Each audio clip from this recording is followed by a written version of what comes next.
Penn, Pensnet, Rugeley, Redditch, Rowley Regis. Have your say across the West Midlands. BBC WM 95.6. 10 minutes to 8, as you know, BBC WM has been taking a big part in this year's commemorations for World War I, and some of the personal stories that have come out that we've heard here on Pete Morgan at Breakfast and over the last few weeks have been absolutely fascinating.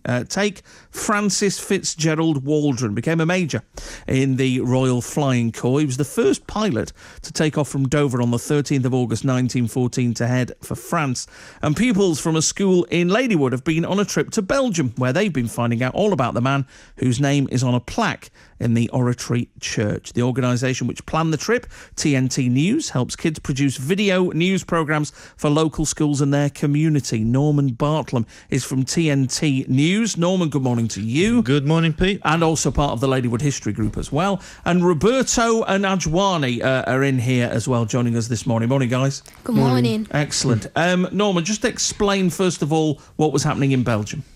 We had the opportunity, working with the Western Front Association, to go across there and to find the exact spot where Waldron and the rest of the squadron landed exactly 100 years ago. And there was a special ceremony there with some replica planes for kids to have a look at and get a feel of perhaps a little bit of the conditions, what it may have been like there. Those 100 years ago. And also basically to say thank you to him for what he'd done in helping to save our country, and then a special investigation to try and find out what happened to him and where he was eventually buried. Okay, now Roberto, what did you enjoy it? Was it? Yeah, I really liked it. It was really amazing when the planes landed, because they all lined up in a line, and it was really and it was really hard to imagine how they've flown in the plane, because it was like really bendy. Absolutely. Yeah. Ajwannie? Well, what did you get out of it?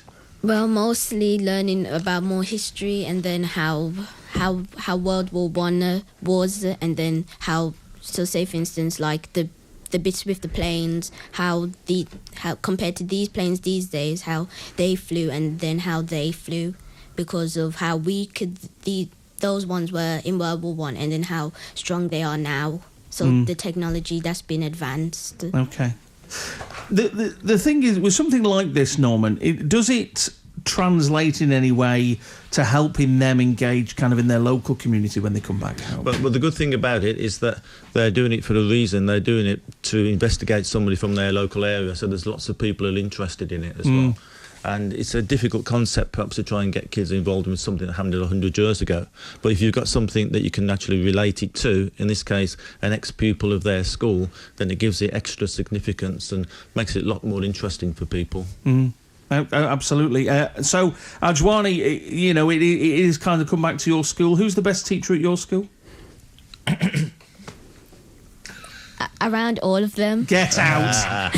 Get out, the man's lying. Roberto, best teacher at your school? Not sure. What? No guts in any of them. These two are both sacked. Absolutely. Get somebody else in. Roberto, Ajwannie, thanks very much for coming in. Good to speak to you. I think. And Norman, thank you very much for bringing him in. And thanks very much for telling us a little bit more about the trip to Belgium. I love it. Sitting on the fence. Now like it. 6 minutes to 8 now. Pete Morgan at Breakfast on BBC WM 95.6.